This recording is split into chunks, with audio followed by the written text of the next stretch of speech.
Good evening. I'm Meghan O'Sullivan. I'm a professor at Harvard University, and it's really my pleasure to welcome you all to the open forum tonight, where we're going to talk about an issue that has been very front and center at the conversations during the World Economic Forum. It's our real pleasure. I speak for my colleagues as well as for myself when I say it is a real pleasure and a real privilege for us to have this opportunity to speak to the wider audience, to the Swiss public, and to our global audience. So thank you for making the time to join us tonight. I'd just begin by saying that for all the terrible tragedy that we have seen unfolding in Ukraine, there has been something remarkable that has happened on account of what we've witnessed.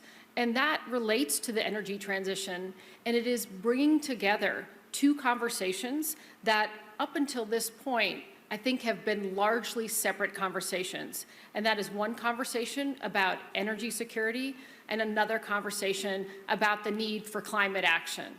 And finally, and it's very apparent at this WEF now, today and yesterday, that these two conversations are inextricably linked. And that, I think, is in the interest of the world in the sense that we both acknowledge that we need to address both energy security and address climate insecurity in order to solve either. So I would just want to tell you a little bit about what we've been hearing, although the discussions are still ongoing. I would say there is cause for optimism. I think many people have been pleased to point out that after we waited a long time, we're now in a position where it is conceivable to scale renewable energies in a very, very dramatic fashion. There's a lot of optimism about what technology holds in the years and months and years ahead. And there's also optimism about international collaboration, and in particular, there's optimism about the public sector and the private sector working together. That said, there's quite a lot of discussions about the challenges. And one of the challenges that has been discussed a lot is the fact that the world is dramatically underinvesting in all forms of energy. That's oil and gas. It's also renewable energy and other forms of clean energy. Underinvestment is a constant theme. There's also the reality that we're in a world where carbon emissions are still rising. We heard figures out just a couple of weeks ago about the fact that in my country, the United States, our emissions rose over the last year. In India, emissions arose, and in other parts of the world as well. And finally, I would say there's a real acknowledgement that there's a significant rift between the developing world and the developed world around the whole idea of net zero to 2050 and how we're going to get there. So there's two questions that we'd like to really focus on in our conversation amongst ourselves and with you. And the first question is, this energy crisis that we're experiencing has it sped up the move to net zero, to a global economy that is net carbon zero, or has it slowed it down?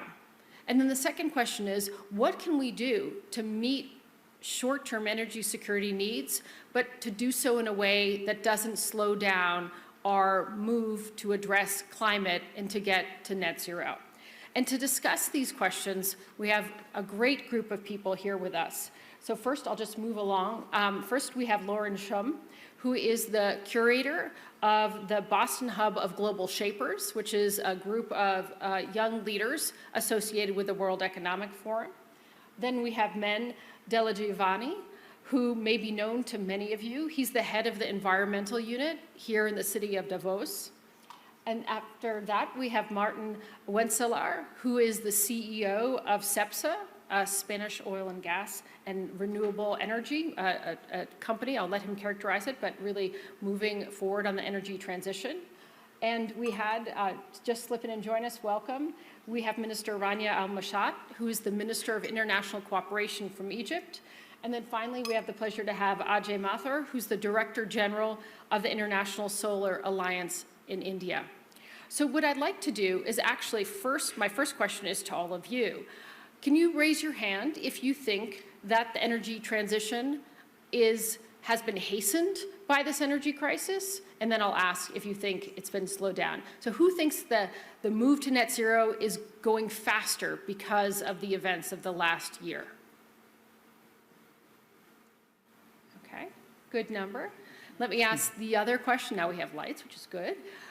Who thinks that the energy crisis has been slowed down, or no, sorry, the move to net zero has been slowed down by the energy crisis? Okay, a good number, but perhaps a little less. So we have a group of optimists, I think, but with good reason. Okay, so let me turn and ask the panel. I'm going to go through. I'm asking people to keep their answers quite pithy. I'm going to ask each person that question. Are we in a better position than we were a year ago in terms of meeting the needs of an energy transition to a net zero emissions climate? Or are we worse off? And maybe if I could ask them each very quickly to say something that they think is going well and something that is a cause for concern. And so I'll begin with the Minister, if I may call you Minister Rania. Yes, thank you very much. You know, the answer to that question needs to be split up. Well, first, the energy crisis affected countries in different ways. It affected cost of investment, it affected interest rates. So there's a fallout from the energy crisis, not just because of the use of energy, but everything that affected livelihoods, investment, atmospheres, etc. So this is one cost which we have to bear in mind. Nonetheless, it could be seen as accelerating the need to move to renewables, wind energy, wind and solar, but more importantly now, the green hydrogen space. So this is also acted as a catalyst for more collaboration between Europe and Africa. So there has been, positive move if we take a look at certain countries and how they have been able to move forward. But nonetheless, in order to move investments faster, you need to have a benign macro environment. And the challenge which is facing all countries, particularly the developing world, where might have more solar and more wind, is the cost of financing. I will just end by saying that we hosted COP27 in Sharm el-Sheikh in Egypt, and these topics were discussed in detail.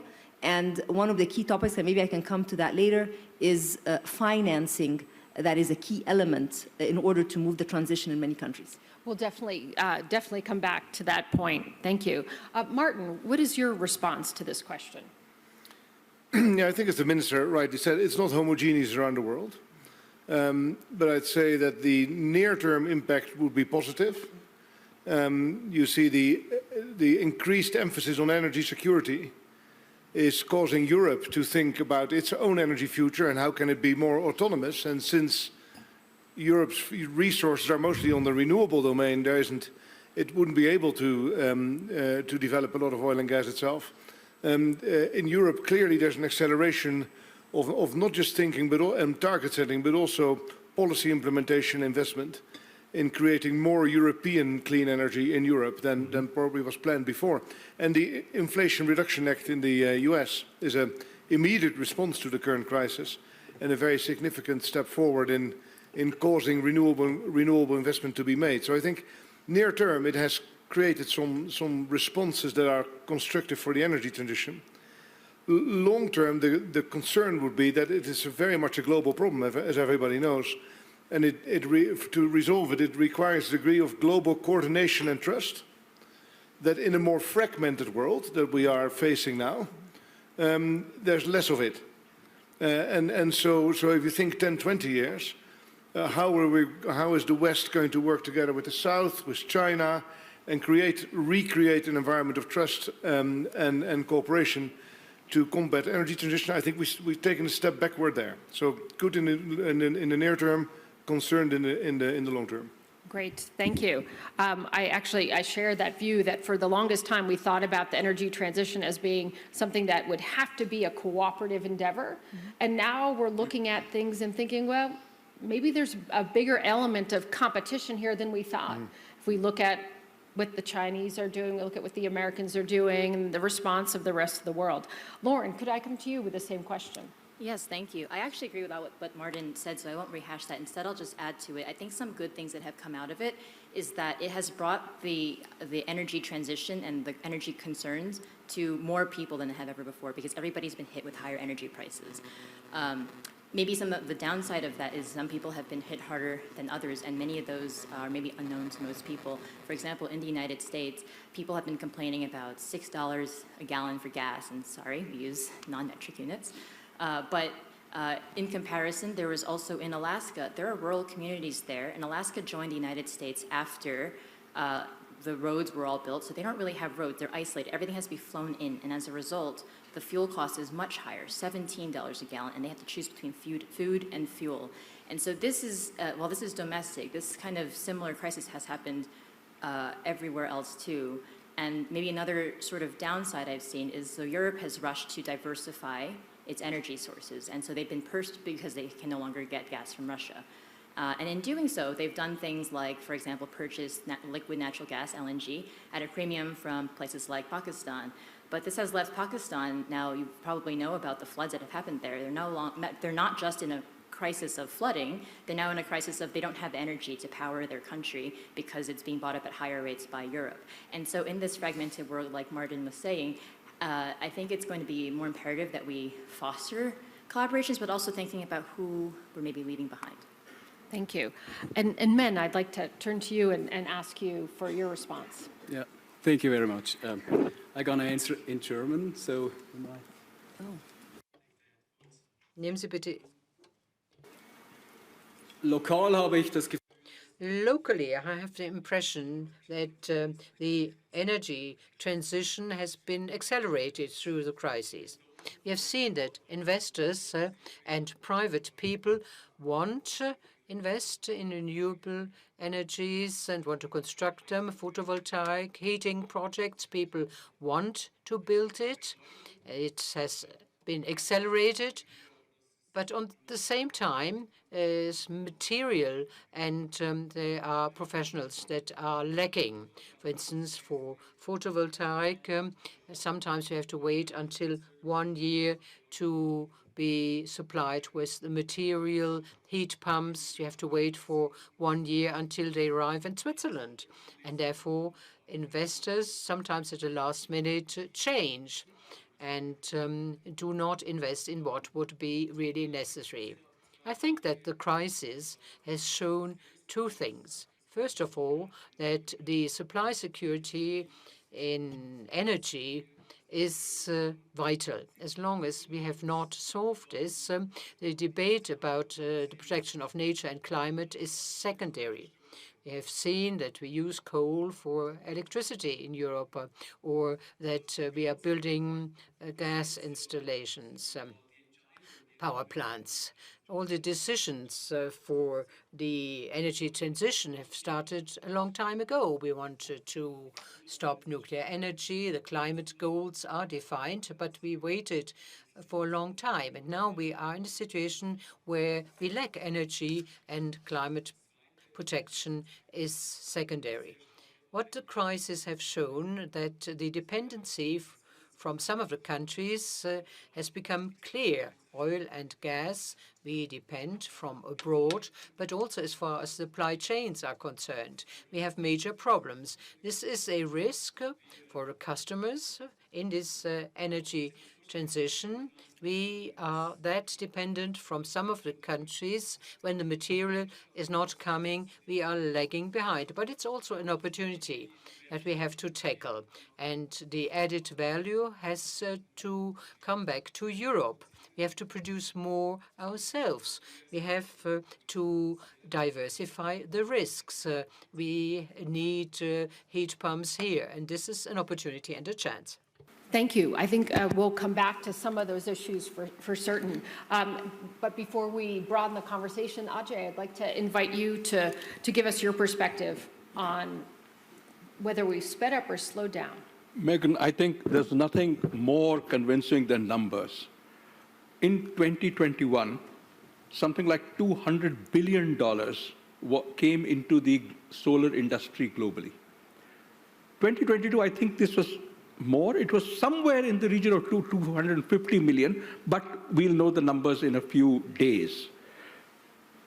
The point I want to make is that despite the war in Ukraine, this large investment has continued. This investment compares favorably with the investment that was being made in the electricity generation industry at the time of the peak of the fossil fuel revolution.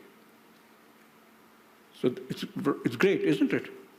Right, except that 74% of the investment went into the OECD countries and China. All of Africa got 5%.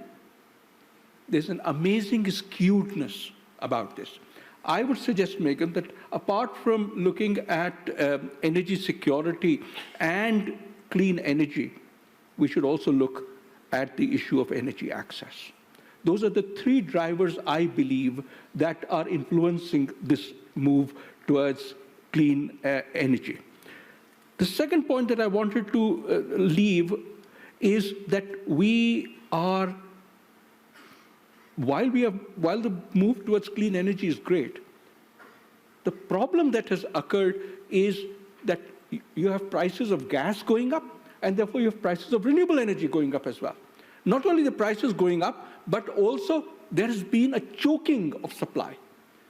Move supply chains out of the one country, China, where the largest amount of solar components come from, has seen increases. The supply has seen increases of 100% last year over what they were 2 years ago, and approximately 60% last year. So it went up and then came down again. The short point I'm saying is that as we look to more and more solar energy, we need to ensure that there is a geographical diversification so that availability and pricing is managed. It's great, but it could be better. Okay, I think that's always a good answer. But I take your point, which is a very good one.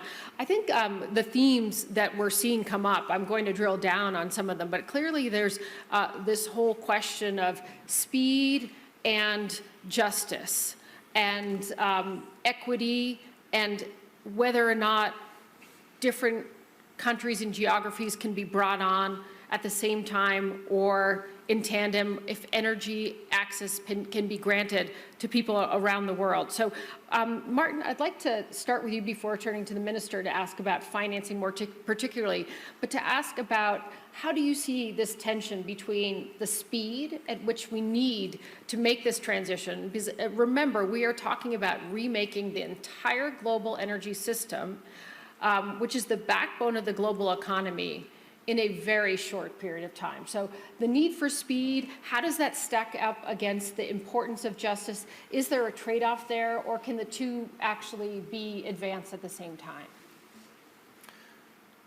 Yeah, I think there's a real risk that they go against each other. They can go in parallel, but it requires more careful handling than is being done at the moment. Mm-hmm. Because a fast transition can lead to a number of unintended consequences, such as, for example, if we say, well, everybody stop driving gasoline cars and start driving electric vehicles, that would make a difference. But the problem is the cheapest electric vehicle is out of reach for anybody in the middle class or lower class in even the West, and let alone in the global South.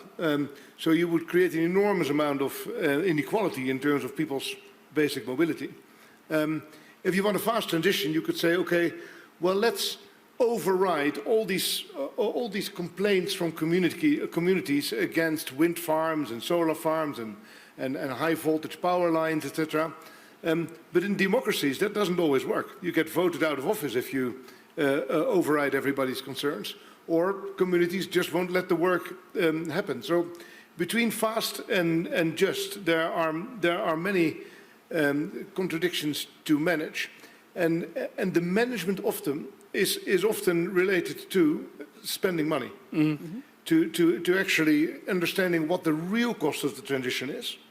The real cost of the transition being, if you want to convince a community to allow a wind park to be built, they need to benefit in some way from it. Yeah. If you want to tell even the middle class or the lower income class in the country to go drive electric, you have to give them a subsidy to do it. If you want to push Africa to go through a faster transition, you have to make money available. Yes. And I think it's one of the messages that is relatively unpopular with politicians, to say, actually, we have to, this is about trade-offs. There is no way we can go through a fast transition and keep everything else equal. We will need to reserve more of our money in the world and perhaps raise more money through tax or through other means in order to fund that fast transition and fund it in a way that all these contradictions can be managed and financed. And it's hard to send that message and to get re-elected, because it often means less money for infrastructure, healthcare, or higher taxes, difficult political messages. But if we're not willing to step up to that, I think the fast transition could eventually be slowed down by not being just. Yep. Thank you, Maarten. It is interesting that I think, certainly in my country, the United States, there has been an effort to talk about the transition as if it isn't going to require a lot of sacrifice or pain. And I think there are huge opportunities associated with it, but there's also going to be some element of sacrifice, especially if we want a just transition. So if I could turn to the minister to build on that, you mentioned that Egypt hosted COP27. One of the big headlines coming out of that COP, of course, was the dissatisfaction of the developing world with the pressure that it's under to move to a net zero economy at a time when there's still enormous challenges with energy access, as Ajay said. And you talked about financing being part of that missing link. Could you say a little bit more about what could be done to actually see that more of the financing that exists actually finds its way to the developing world? So a few points to make there, and I agree with everything Maarten said. In order to move forward on the climate action, and just a few statistics, and maybe Ajay will explain further, but those who pollute the less are the ones who suffer the most and need the most financing to move forward with respect to the energy transition, or to a net zero, or to endorsing all the climate goals that are very important for all countries and for the globe. A few points which are important: developing countries in Africa, some in Asia, the small islands, they are the ones most impacted by climate change, but they did not create the emissions. And there has been the historic 100 billion pledges from countries, advanced economies that have already gone through their transition and so forth.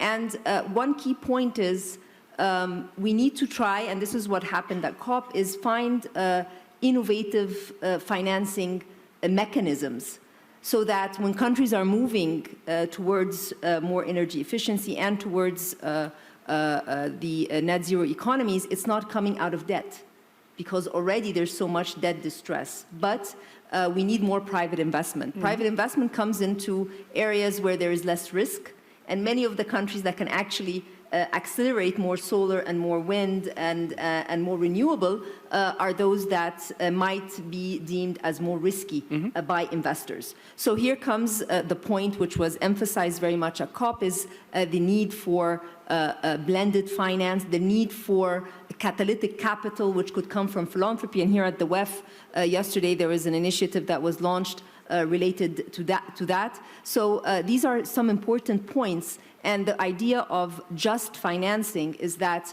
it's not just access to finance, but it's also the quantity and quality of finance. You want it to be sustainable so that countries are moving forward when they need. And finally, and this is for all the audience, I see the average is young age, is that we need to think about climate and development as not mutually exclusive, but together. So that when the voices of displeasure are there, you're not doing a climate project because you have to, because of global pressure, but because it's fundamental for your own economy. And that's why it needs to be internalized in national development strategies. Great, thank you very much. I'd like to turn to you, Lauren, here. And the question I want to ask you, which flows very well from the minister's intervention, has to do with resources going to adaptation versus going to mitigation. And particularly when it comes to the developing world, there's been this tendency to actually, when there is financing, that it goes to mitigation, when a lot of what the developing world needs is help in adaptation. Could you explain to us a little bit about that conundrum and say why you think the private sector has an opportunity to invest in adaptation? I will answer the question, but first I want to add on to what both Maarten and the Minister has said. And I would like to say, I just don't think you can have an energy transition without having a just transition. Because if you think about what the Minister has just said, she has pointed out that all of the nations, the small island nations, the developing countries that have experienced the brunt of climate change are not the ones that have done the emitting. And you can see this in a more microcosmic way within single countries themselves. So look at the US. There are low-income communities that cannot afford except to live next to the polluting power plant or next to the polluting airport or what have you, or in the floodplains. And they're not the ones that are using all of the energy that is emitting all the carbon that is causing our crisis. And so when you think about a fast transition, the question is a fast transition for whom? You can't, if you don't bring everybody along, I question whether we have really succeeded in having any kind of energy transition. And so then to the point of adaptation versus mitigation, I think that because the developed world, having faced fewer of the brunt of the impact, less of the brunt of the impact than the developing world, we've been focusing mostly on mitigation because that's what we see. We don't want to face these impacts in the future. And even though we are facing some now, our focus has been on the mitigation piece. The adaptation piece is more important to the developing world because, I mentioned the example of Pakistan, right? That's here, that's happening now, and that's not just there, it's happening all over the developing world. The reason that the private sector could pay attention to and should pay attention to adaptation is, and specifically adaptation in developing countries, is that that's where the financing is right now. The Minister mentioned the pledge. There's $100 billion that was supposed to have been pledged from developed countries to developing countries, much of that for adaptation. And I wrote an article in which I made the case that there's a $2 trillion market here in adaptation, and much of that is currently in developing countries. And I think that's the best case you can make for it. But where I think this actually breaks down, if I'm being truthful, is if you follow the money in the long term, the opportunity right now is in the developing countries. In the long term, the money is really going to flow still towards the developed countries, and we still now have this inequity. It's going to be much more lucrative to develop adaptation solutions to protect, for example, very expensive real estate, and that's going to be in developed countries. Or it's going to be more lucrative to protect big data centers also in developed countries. And so what I've really been thinking about and keep coming back to is this question of, are we using the right tools to solve the climate crisis? And if you think about all the tools we've been using, we've been talking financing, we talk the language of investment, we talk the language of creating new markets. These are all the tools of capitalism. And I wonder whether these are the right tools to be using, because if you think about what created the climate crisis, it is fundamentally capitalism. It's the need for growth, which fuels the need for production, which fuels the need for extraction. And this need for extraction is what has caused all of the emissions that is causing the climate crisis. And maybe you can think about this, and I know that my use of the word capitalism, economists might get mad at me, but another way I'll explain this is, who has bought a phone within the last 2 years? Yeah? Okay, good number of people. And why do you buy phones so frequently? Why do you have to buy them every 2 years or so? Designing for obsolescence is something that is incentivized by capitalism. The more phones you sell, the more money you make. But the more phones you produce, the more phones you sell, that's more that you're extracting from the environment. And this too creates inequities. And I'll wrap up by pointing out that all of the technologies that are required for energy transition, I think that we're going to succeed in creating it. There have been some great incentives in the United States that have been pushing us towards technology development and deployment. But I think when we succeed in deploying these technologies, we're going to miss out on what is all the extraction that we're going to have to do to create those technologies. Lithium, there's salt flats in Chile, but mining the lithium has depleted water resources for the indigenous population there. Or the Democratic Republic of Congo, there is a huge crisis there of human rights because of the extraction of cobalt. I think we're going to end up changing our energy crisis to a crisis of extraction in a different way if we don't pay attention to the limitations of our economic systems. Thank you, Lauren. So you've actually given me a good segue to turn to Ajay. I want to see if you'd like to respond to some of what's been discussed here, but in particular, building off what Lauren has said, there is quite a lot of concern about minerals, critical minerals, and resources that are needed to be part of clean energy supply chains. And I know that solar certainly has a reliance on many of these critical minerals as well. Could you say a few words about how you see that constraint? Do you share Lauren's concern? Before I come back to men to ask questions a bit more local, and then I'll turn to the audience. There's no doubt that this is a concern. The only difference that is happening now is that you and I, we are all talking about it. And because we talk about it, there are two things that occur. The first is that we see new technological development occurring which does not use this. So for example, right now, we were worried about lithium. Well, new batteries have been developing using new chemistries. For example, using sodium, which is available everywhere instead of lithium. It is these kinds of large-scale technological evolutions which have the potential to save us. But I emphasize the word potential, because right now we're still going down the lithium path. The second issue, and batteries are very important to us. I mean, remember, solar is available when the sun is shining, wind is available when wind is blowing, but that doesn't happen all the time. What do we do in the other period? We use fossil fuels everywhere in the world, except in those countries where nuclear or hydro is in ample supply.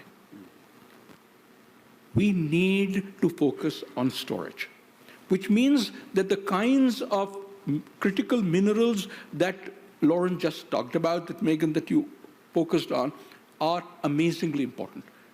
Yes, we can move to new technologies, but it's only when you and I, all of us, start talking of the need for these new technologies that change actually happens.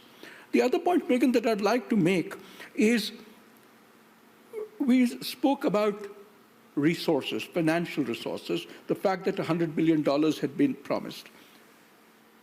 I think it will be great if this money is made available at least in the form of guarantees. As the minister mentioned, we have a huge bit of challenge in getting the private sector to invest in developing countries. Well, if there is the confidence that this money will be returned, there's a greater degree of confidence that the money will actually be invested in developing countries. And therefore, guarantees, in my view, provide, in a sense, both the strategic objective, the strategic rationale, as well as enabling other flows to occur, which today are the most important ways to move ahead. So to me, guarantees and the management of strategic materials becomes the challenge of the hour. Thank you very much. I'd like to shift gears a little bit. I know that this will be very important for our audience here, is to ask Men a little bit about the implications or what he has seen at the local level and what kind of lessons that might offer to policymakers or business people who are working in the federal government or working in global companies. So if you could talk to us a little bit about what you see at the local level and how the implementation of a lot of these policies has gone, and what advice you would give to all of the people who come to your beautiful city to talk about these things. Vielen Dank. Yes, thank you. Let me quickly say something about what has been said. I think, yes, storage of energy is something very important. We must invest a lot of money and also do more research and development to solve the problem of storage. And in Davos, in terms of electricity, we have two resources, the sun, photovoltaics, and also hydroelectric energy. We have a large potential. We can create a lot of energy and electricity, but most of it is being produced in summer, and most of what we need is in winter. So it's really important that we can somehow create energy for winter. If we can do this, then we have really advanced quite far. And then when it comes to investors, there is a lot of interest on behalf of investors when it comes to large photovoltaics installations. This is an important topic in Switzerland. We talk about large photovoltaics installations in the mountains, but there are certain obstacles because we need to be sure in terms of planning. In Switzerland, the laws and the rules when we talk about energy are constantly changing. In the last years, you get money, and then a few months or years later, it's being changed again. So you don't invest all the time because it is a risk. And I'm convinced that, yes, we do know where we want to go, but we also need to create the rules and policies and stick with them, especially when it comes to investing and helping out. And this needs to be for a certain time so as not to be in an insecure state. And there are certain discussions that we need to have. For instance, those photovoltaics installations in the Alps, protecting the landscapes and producing energy, that is a highly political discussion. No one really wants to talk about it, but we do need to talk about it. We need to do it at the political level, and we need to also say, okay, this is the path that we want to invest in, and we want to do it. Another aspect which I observe is that we tend to have more bureaucracy, which is, of course, also an obstacle.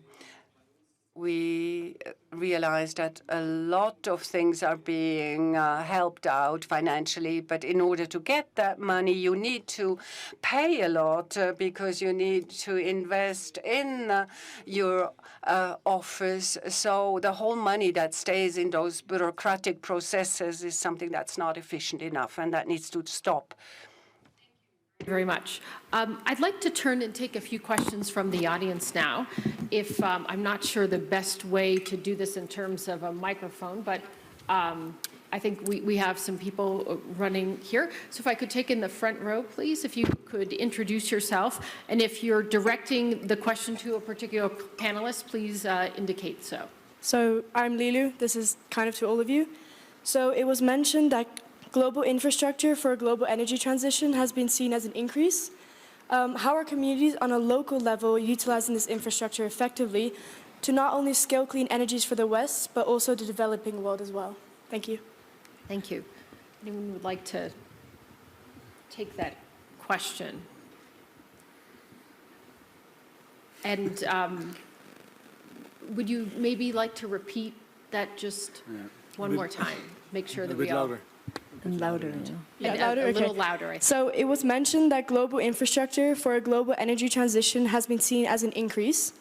How are communities on a local level utilizing this infrastructure effectively to not only scale clean energies for the West, but also the developing world as well?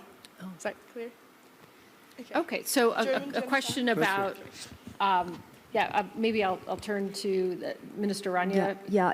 That was, thank you for that question. And it goes back to this point about climate and development being hand in hand, because at the end of the day, if it's part of a development project in a country, then it's affecting the communities there, they're part of it, and the outcome is going to be very important for that local community and for the country that we're talking about. So it should not be seen as just a climate project to help the world. It's a climate project that helps creating jobs, reskilling in the country, drawing in investments, creating public partnerships, or bringing in foreign capital. So it's supposed to be at the end a win-win locally, and then as you are adding to the local or the national objectives, you're contributing to the global objectives.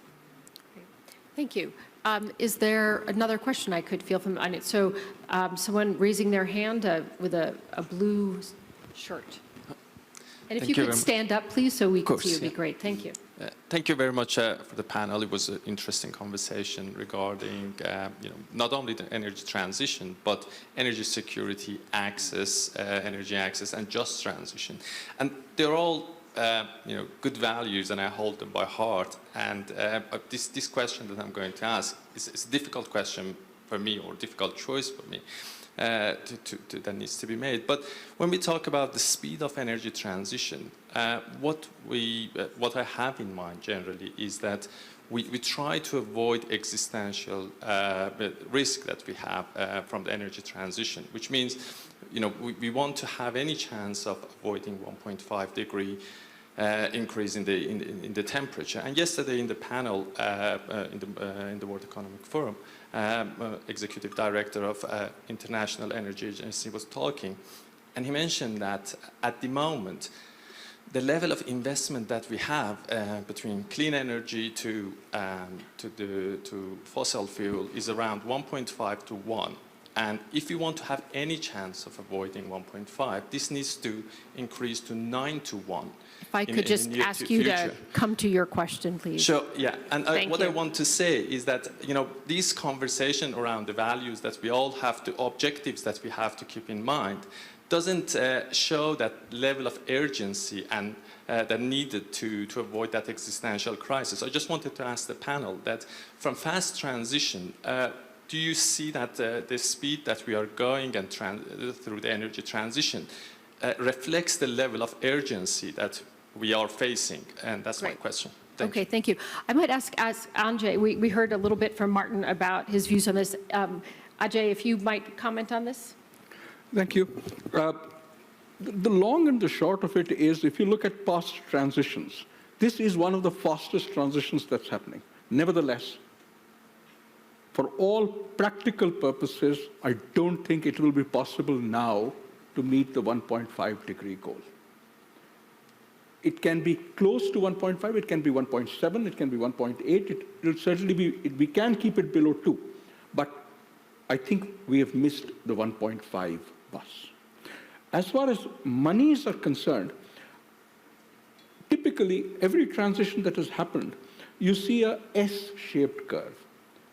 We have moved to the fast rising part of the S-shaped curve relatively sooner than in other transitions. And why is this happening? This is happening because of the point that was discussed in the earlier question. You are now beginning to see convergences of development and of energy security occurring at the same time. So, for example, if you develop pumps, agricultural pumps, that are solar, you avoid the need for the building of long transmission lines. It helps locally and it helps globally. Similarly, if you talk of places which do not have electricity, using solar mini grids with batteries there, you avoid either diesel or extending lines for this. The short point I'd like to leave with you is that we are on the cusp of change. The change has been slower than we would have liked, but it is faster than it has ever happened earlier. Thank you. Okay, I'll take, we've got a lot of questions. I'm going to ask people to be brief. I've got a question right here in the front row, and then I'll take the last one from over this corner. Thank you. This is a question for Lauren, but I guess it also extends to the rest of the panel. So you mentioned something about a capitalist mindset being somewhat of a problem, just this idea of constant consumption and an incentive for companies to sell products that become quickly obsolete. So how can we change this mindset or tackle that problem? I mean, you might not be able to answer that. That's why it extends to the rest of the panel, but yeah. I think, that is a difficult question. And I will say capitalism is the best economic system we've come up with so far. But I think it is remiss not to point out the current limitations and the market failures that we've been seeing, not just in the climate crisis, but also in other things like healthcare. There's just, or information distribution. Think about news. People are competing for eyeballs, and that makes the news more sensational. That doesn't serve the public good as well. So I think it's clear that there's some market breakdowns. And the president of, I think, Colombia even echoed this on a panel earlier today. He said that we either move past capitalism or we reform it somehow. I don't think anybody actually knows how to do this, but I think it's a conversation that we need to start having to think about the limitations so that we can then start to come up with a way to address it. One solution that has been maybe proposed is maybe you can have growth without extraction by becoming more productive. That is something that some economists are thinking about. I see Maarten would like to jump in here. Look, maybe just to add one thing, because I think it's a really important and quite fundamental question. And I believe that if you're able to include the principle of circularity in supply chain and in a way in the capitalist system, it can work perfectly well. I'm very happy for you to buy a new iPhone every week if I know that your old iPhone is being recycled either as a second-hand product for someone else or the materials are being used to make the next generation. And so as long as circularity thinking is included in the supply chains and as long as we treat waste as a stream that is as important as the stream of products that goes into the economy, you can reduce impact and you can certainly reduce extraction very, very significantly. So I don't see how circularity would in any way contradict capitalism, but it requires rule makers to be on the ball, because it won't happen by itself. Exactly, and not to get into an economic seminar, but it may be we have to think about how we're using the phrase capitalism. And capitalism is essentially simply using the market to allocate resources. It doesn't necessarily say anything about extraction or overconsumption or any of those things. It has to do with the market mechanism. So it has, what are the other institutional incentives around it? Because as Lauren said, it doesn't seem that anyone has invented a superior economic system yet. So we may have to look at some of the components of it. I said I'd take our last question from over here, the gentleman with the tie, please. Thank you.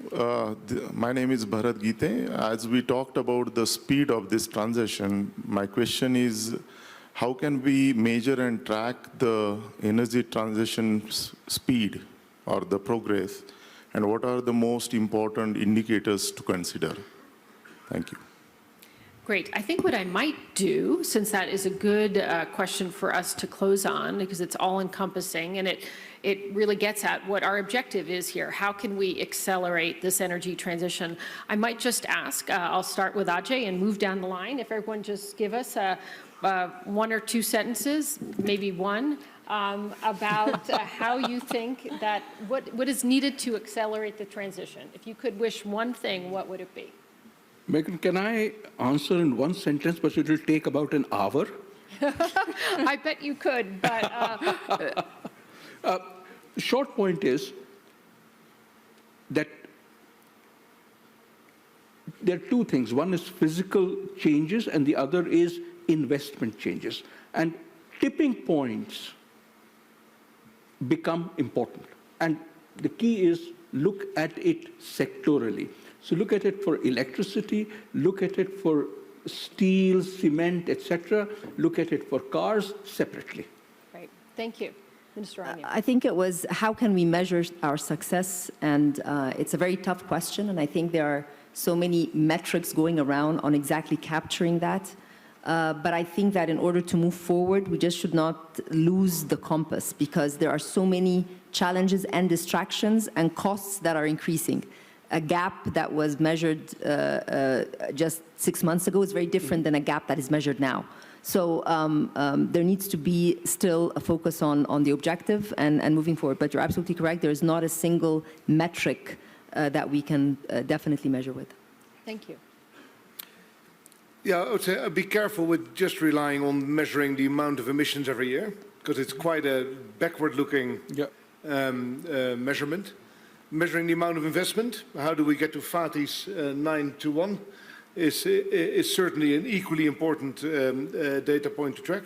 And I'd say the cost curve of clean technologies compared to fossil technologies will be the third one. And on that last one, I think I will combine it with your question, what it would be your wish, is to get much higher carbon prices and to use that money to subsidize clean energies. It's very, very simple. But in Europe, we've seen an enormous response this year, 20% less natural gas usage. Why? It was very expensive. Right. It's very simple. It's a very capitalist intervention, but just make what you try to avoid expensive and subsidize the thing that you try to build. It's not difficult, but we're not doing it, certainly not globally. Right. Thank you. Men, please. I think we have to tackle two problems. First of all, supply security.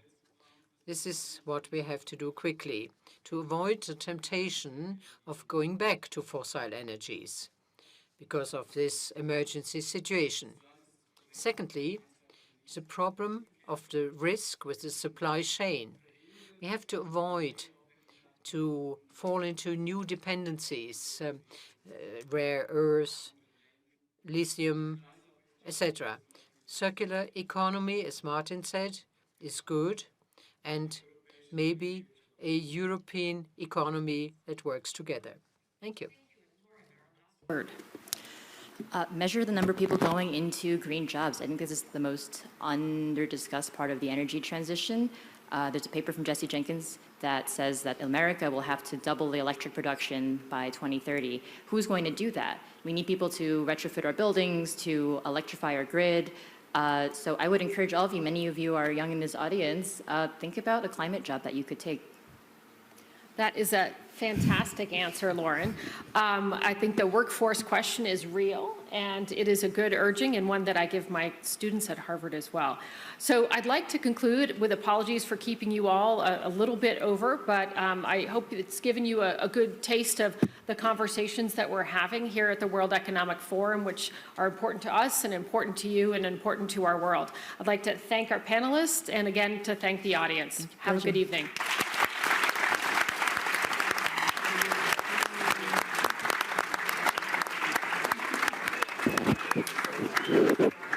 Okay, thank you.